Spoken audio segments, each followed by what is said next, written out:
This is KUGAN CASSIUS for IFL TV in association with Macklin's Gym Marbella. We're on the way home from Sheffield.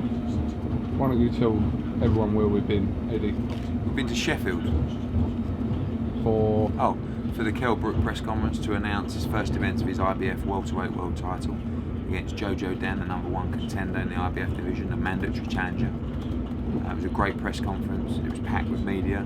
The pre-sales for tickets are through the roof. This could sell out tomorrow. I'm so excited. I'm so excited, and I'm so pleased to see KELL BROOK back to defend his world title at the wonderful Motorpoint Arena in front of an 11,000 sellout stadium full of great fans, great people, with a great undercard, all live and exclusive on Sky Sports. Was there a point in the last few months where you wondered whether KELL BROOK would fight again? For sure. I mean, obviously the highs and lows. You know, you come back from Carson, he's won the world title, went to Sheffield, you were there. The day with the MPs and the councillors and the City Hall, you know, the public came out to meet him. Then the next day he was going on holiday, and then 4 days later I got a phone call from Dominic Ingle to say he'd been stabbed. And then, you know, you don't get any news. The news you're seeing on Twitter is he's on a life support machine, he's having a blood transfusion, he nearly died. I flew out there, and you know, the doctors basically told us that they didn't think he'd be able to walk properly again.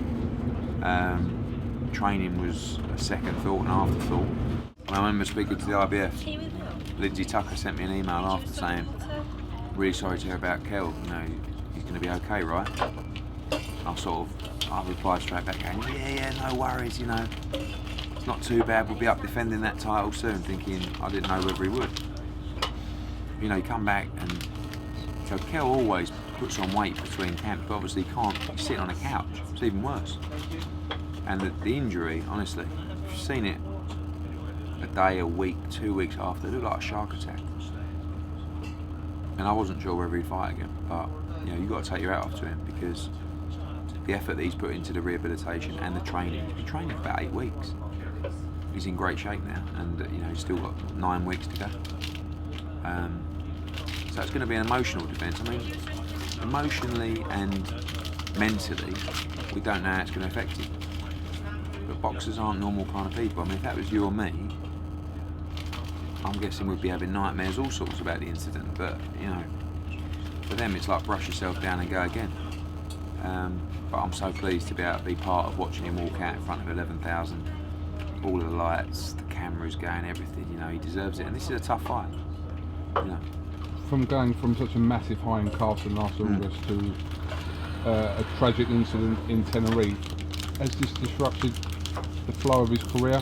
Yeah, for sure. I mean, but only by a couple of months. I mean, you know, we were due to fight on December the 6th. Now we fight on March 28th. The only difference is we were due a mandatory now. So we fight that. We would have had a voluntary in December. But it's a good fight. He's a #1 contender. He deserves his shot. And it frees up the road for us to have a massive fight in the summer. Madonna, Marquez is a fight I love. Bradley, Mayweather, Pacquiao in September, you know, why not? He's a world champion. You know, when you say that, and obviously there are 3 champions in that weight, Mayweather, Pacquiao and Brook, but there are people that when you mention the likes of Mayweather, Pacquiao alongside Brook will snarl at that or whatever. Why is that? I mean, at the moment, until he has that big breakout fight, and you have to give him massive credit for the Porter fight, by the way, going in someone's backyard and winning a world title. But until he has that Marquez, Bradley, Madonna fight, we're not really sitting there calling Mayweather out and Pacquiao. But I think once he has that fight, I believe he's in line for those kind of fights. And why not? He's world champion. If he beats those guys, and you know, KELL BROOK's a big name. You know, he rates well with our broadcaster. The tickets, I believe, will sell out in a couple of days for this show. So, and he's a world champion.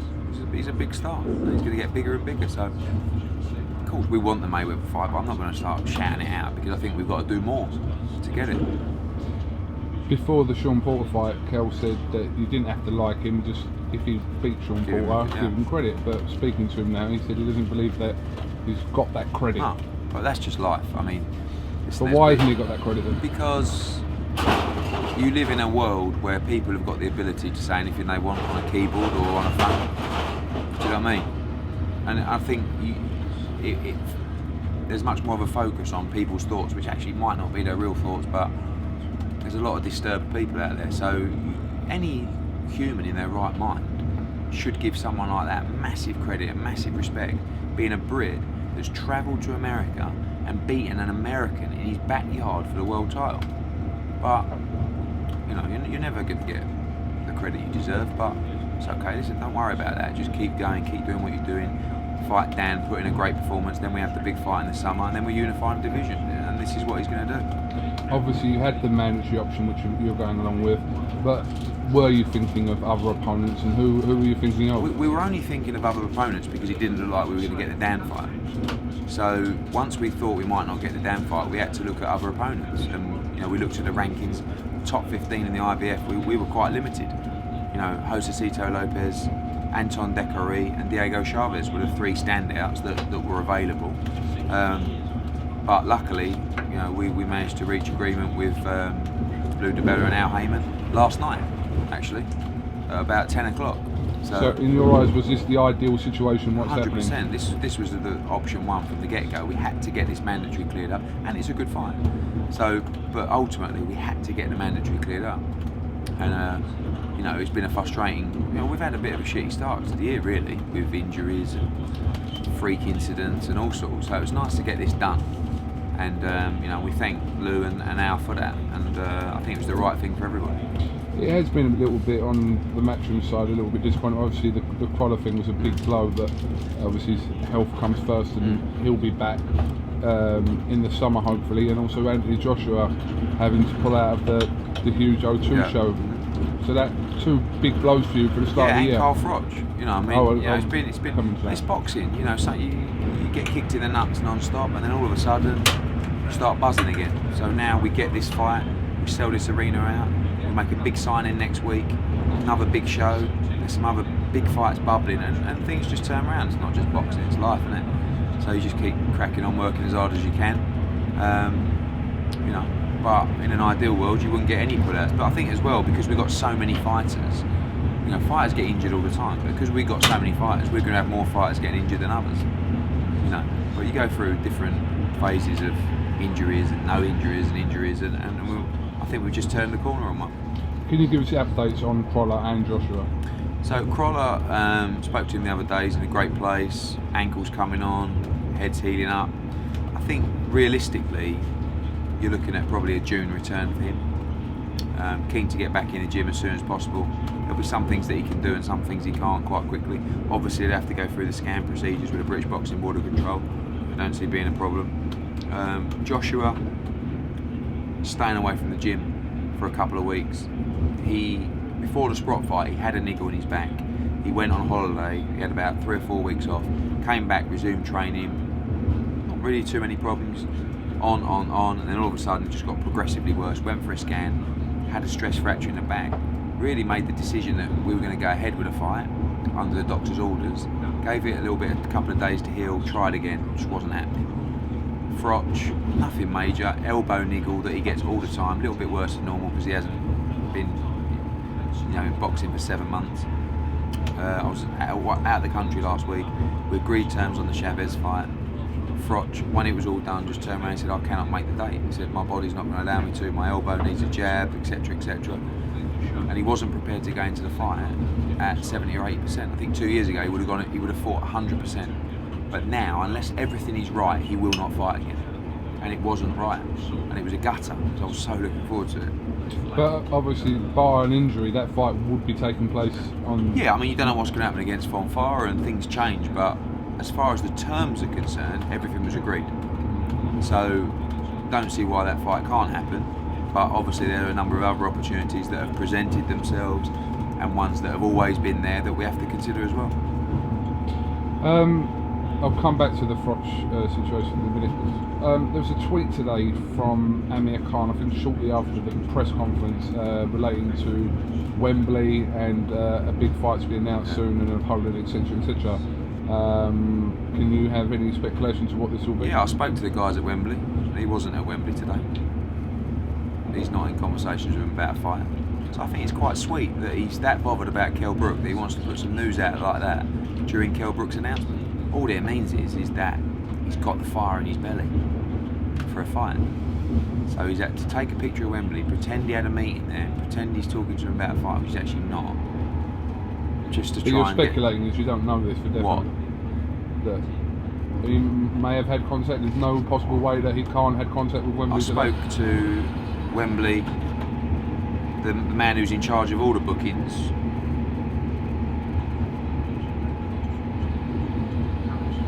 And just talking to him about saying, I said, oh, I hear Khan was with you today. News to me, Eddie, I think he's winding you up with your press conference being today. Okay. Now, we just joked that he must have been at IKEA instead. But it's alright, listen, I think it's great that Amir's making stories up like that to try and get interest in him rather than KELL. They don't like each other. Amir don't like me, KELL don't like Amir, Amir don't like KELL. So what better recipe for a British super fight? But who knows? But I spoke to obviously KELL today about this situation, and you and KELL both agree that despite KELL having the belt, Khan's the name. Yeah, of course you can't. You know, I wouldn't say the name. I'd just say a bigger name. Does he hold the cards? No, KELL holds the belt. So they both need each other to make this fight happen. But it's one thing saying, oh, I want to call the shots. I want this. I want that. Okay, tell me what you want. Don't just tell me on a keyboard or in an interview. Talk to me. Let's make it happen.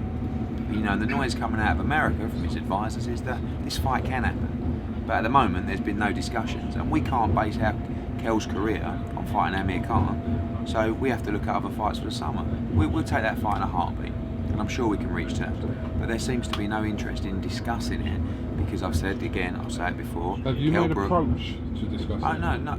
I mean, I've spoke to Richard Schaefer, made him an offer initially, and since then, been talking to Al Heyman about the fight loosely because they're looking at the Mayweather fight. But as that doesn't, when we know for sure that's not happening, we go back in and try and make the fight. But there seems to be no desire to open talks until the Mayweather situation is solved. Could this be one of these fights that we never get to see? Maybe. It won't be from our side, it won't be from KELL BROOK's side. And you can't say it's because we couldn't agree terms. We haven't discussed terms. Well, But I said it before, I say it again. And listen, again, I don't know how many times I've said this. No disrespect to Amir Khan's a great fighter, he's achieved so much. He's petrified to lose to KELL BROOK. Where does he go when KELL BROOK beats him? Where does he go when Pacquiao Mayweather beats him? Maybe the KELL BROOK fight. I don't blame him for what he's doing. But it's big balls time. It's time to step up. Don't tell porcupines on Twitter about you having meetings at Wembley. You say that about Amir Khan, obviously. You said that before to me, that he's petrified to lose to KELL BROOK, but he's gone in with other fighters and lost fights before and faced 100%, some but of the those best fights fighters. if he lost those fights, it didn't really matter. I'm not saying Amir Khan's petrified to fight KELL BROOK. Fighters aren't petrified. They're not those kind of people. What I'm saying is they're petrified of the consequences. There is so much on the line in that fight, not just in terms of belts and money, in terms of bragging rights, in terms of walking down a street, in terms of everything. And I'm not sure he can face up to the consequences of a defeat in that fight. Do you truly believe that's the reason why? I think there's other reasons. He wants the Mayweather fight. He has to chase the Mayweather fight. You can't blame him for that. But he definitely is concerned about losing that fight and the consequences of losing it. To your understanding, when will a Mayweather announcement take place? I don't know. I mean, what do I know? Will you talk to Al? Yeah, but you know, it's the Pacquiao fight looks close, then it doesn't look close. I thought the Cotto fight might happen, but it doesn't look like that's happening. So who's he going to fight? Maybe he will fight him in. Got to move quick, though, isn't it? You know, we're nearly in February. It's a March fight, May fight. Okay, coming back to Carl Froch, obviously, Carl Froch tweeted a picture of some hanging gloves the other day. Yeah, Can you shed any light on that? Do you know what it was? It was such a kick in the nuts not to be able to fight Chavez that I think he just lost faith in it. And just thought, you know what? If the right opportunity doesn't present itself and the right, everything being right, he won't fight. Where does this leave James DeGALE? Had a meeting with him last night. James is in a good position. I get some tweets. People going, oh, poor James DeGALE. Listen, he fought at Wembley, made a lot of money. Great night, great performance. He fought in Liverpool, great night, great performance, made a lot of money. And now he's going to get a shot at the world title. I think it's likely Carl Froch will vacate the title. He doesn't want to hold James DeGALE up. He's been there before. He doesn't need both belts, Carl Froch. So I think realistically you'll see DeGALE fight for the IBF world title. Is Froch in a position where he has to vacate the belt? He could ask for a medical exemption, but he doesn't. The DeGALE fight doesn't appeal to him. You can say that's wrong, you can say why, but that's the fact. So if he's not going to fight DeGALE, what's the point in asking for a medical exemption? To delay fighting a guy that you're actually not going to fight. So let's free it up. Let's James DeGALE win a world title. Next in line is Andre Dirrell. Is that the likely fight? It's the fight. Great fight. So there was two brilliant fighters, two skillful fighters. Andre's without HAYMON. Got to work out of James. 50-50 split with the IBF. Confident of getting that here though? Give it a good go. James DeGALE means a lot more here than Andre Dirrell means in America. That makes sense? Yeah. There was a lot of talk, not a lot of talk, but there was some talk of possibly DeGALE Kessler. Not for the IBF. That was for the WBA. Was that considered though? For the WBA. Yeah. And if Froch boxed Chavez, maybe that could have been for the IBF, could have freed up the WBA. DeGALE fights Kessler for that. DeGALE fights Groves for that. Didn't happen. I was going to ask about George Groves. I know he's not your fighter, but where does this leave Groves DeGALE? He's in limbo. Oh, Groves DeGALE, not likely at the moment because James will fight for the IBF. Groves is in limbo because he's waiting on Anthony Dirrell. Anthony Dirrell's going to have a voluntary in March, April, and then he'll fight George Groves in October, November, December. You were talking possibly of making DeGALE Groves a month ago, but have you spoke to both camps about? Spoke to both camps. Momentary pause there. For food. A little chili con carne. Yeah. Not the best. No? How was your burger? It was alright, sir. Chips weren't bad, are they? Chips were alright. Yeah. Salad's up for grabs. Yeah. Funny that.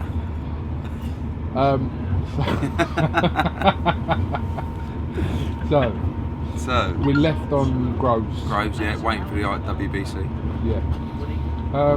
So likely chances of us seeing Groves DeGALE this year is this year, maybe. You never know. I'd love to see it. Listen, you know what I'd love to see, and not just as a fan, and of course to make money as well. But it's very hard to make these fights. Throw enough mud at the wall, some's going to stick. Okay. Update on Selby and Gradovic.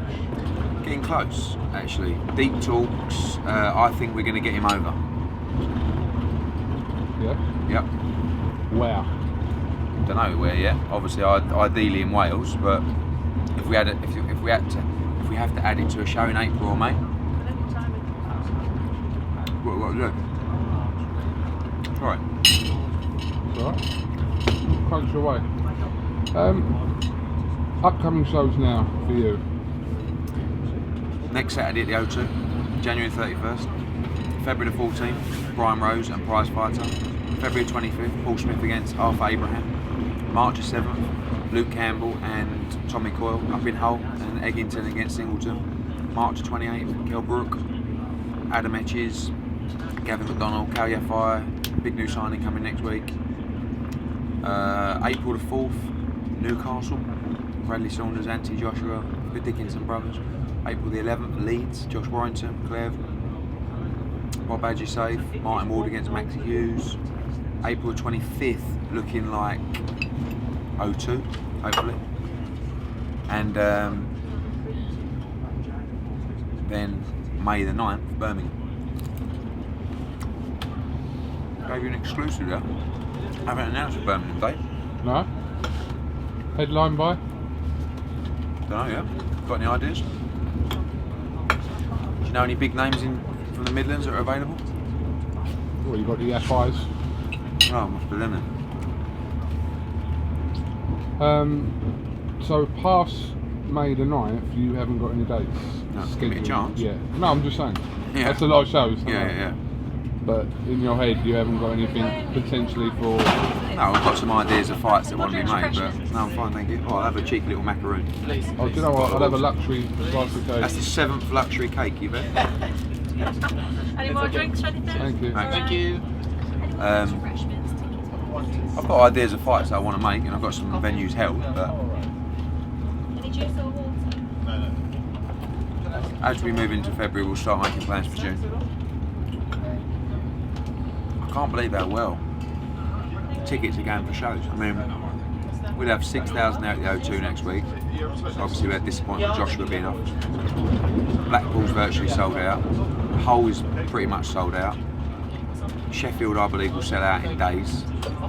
Newcastle's done 6,000 already. Leeds has done 7,000 already. You've still got like 11 weeks to the fight. Did you clear up this Kevin Johnson Joshua box rec thing that I kept seeing on Twitter? What was all that about? They scheduled the fight for Newcastle, but he was always fighting him in January. Then he got injured. Then everyone went, "Oh, he's boxing him in He's not boxing him in Newcastle. He was never boxing him in Newcastle. He's not boxing him in Newcastle. He'll probably box him at the O2, April 25th." So just a Ricky on box recs PR. Well, I don't know where they got he's fighting Johnson on April the 4th from that. Okay. It's a conspiracy theory. A box rec conspiracy theory. Some bloke was tweeting again. You knew he wasn't fighting. He's fighting Johnson in Newcastle. I knew it. I went, he's not fighting Johnson in Newcastle. He was always fighting, as probably to about 2 days before we announced that he was not fighting. Did you watch the Vernon Wilder? I haven't watched it in full.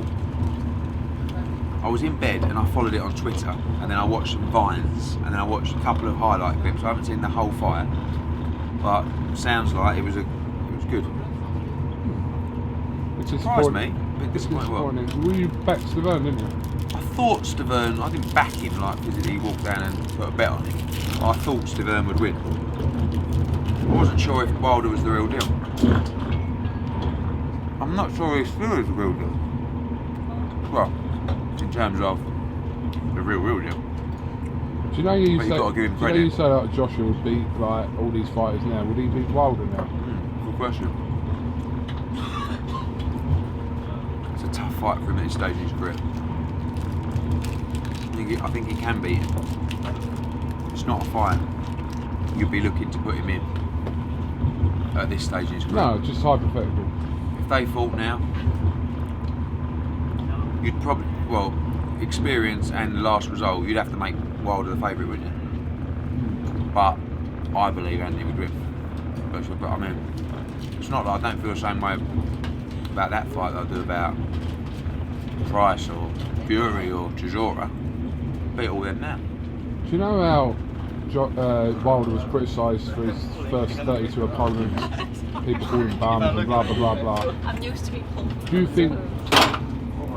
You're right. Do you think?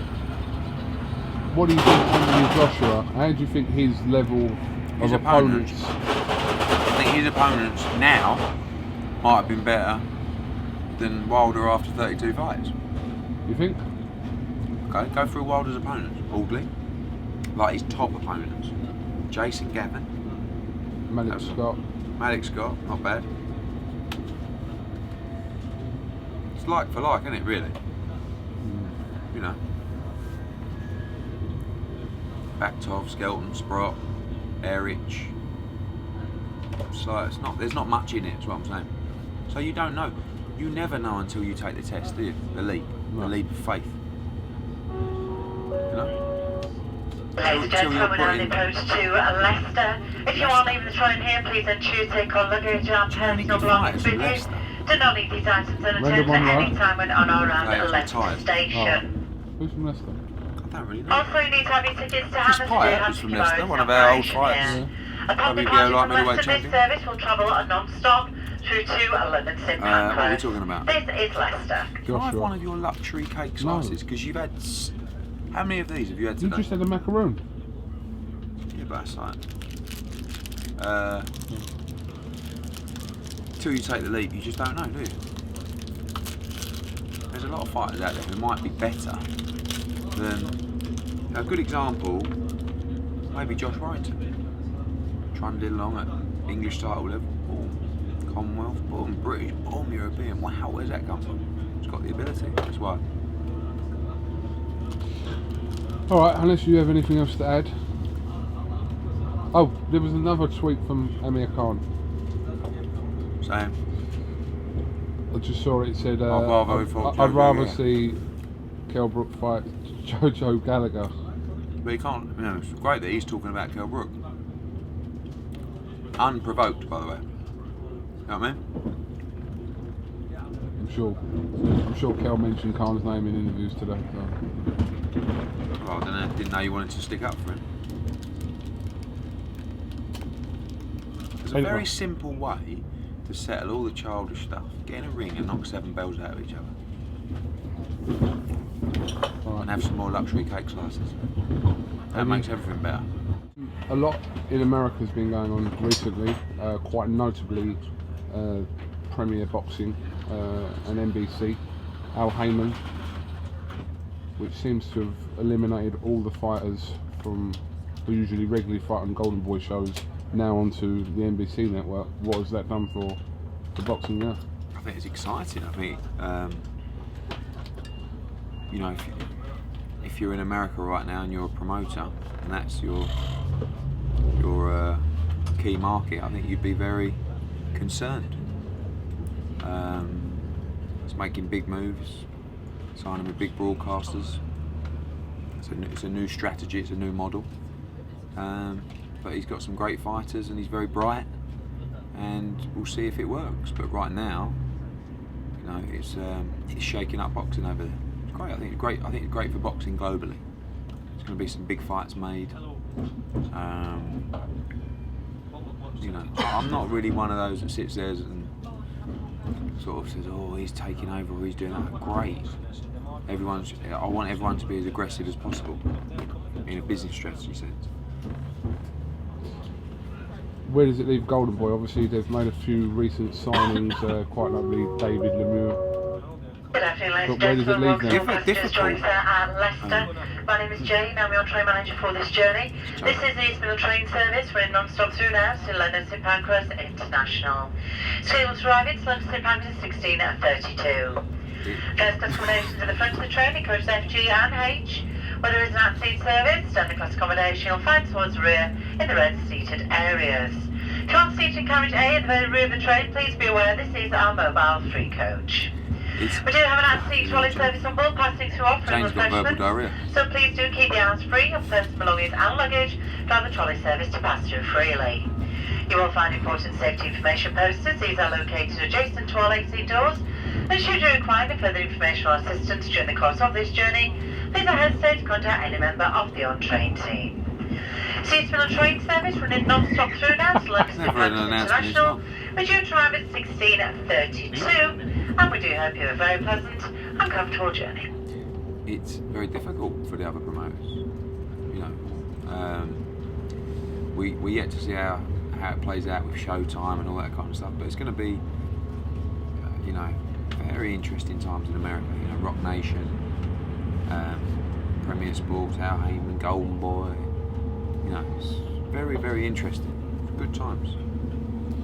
It's unlikely that we'll see such a shake-up here, though, isn't it? Never know. Someone comes in with that kind of strategy. Different market here. I don't think you're going to see an investor come in and buy time with a broadcaster. But I think you'll see HAYMON doing stuff over here. With you? I think we're the obvious partner. We've got a great relationship, but who knows?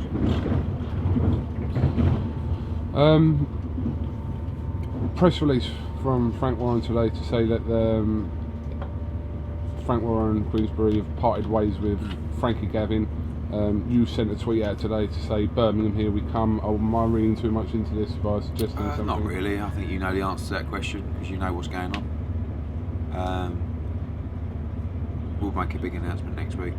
Very exciting times in a new market, new geographical area for us to stage major shows. So, are you confirming what I've just said? At this stage, I will neither confirm or deny the reports that Frankie Gavin will become a Matchroom fighter and we will stage a huge show in Birmingham with him headlining. But there is speculation and all will be revealed. Eddie Hearn? I can see really why you'd watch this and think, what a knob. Really? Especially with that last bit. But I'm not really like that, am I? You know what I mean? It's not funny game. You've got... How's my comments at the moment these days on YouTube? A lot of people, Negative. excuse my French, but cunt you off. Yeah, I don't say that word, that's terrible. But they do. You got told off for it. That's why people won't do interviews with you. Because you've been seen it. So. I get a lot of abuse, don't I? Someone tweeted me the other day saying, Kyle, you've had a lot of stick over the last 48 hours. I hadn't really looked at Twitter, so I said, have I? Oh, what was that for? I think some unjust, some fairly. Yeah, I'm not going to do everything that everybody likes, am I? But hopefully most of the time, people are going to understand what I'm doing and why I'm doing it. At least you talk about it. True. No, sweet. You're always welcome to ask me a question. Thanks, Ed. Thanks, man. Otherwise, it wouldn't be a great interview, would it? No. Alright, again, unless you've got anything to add.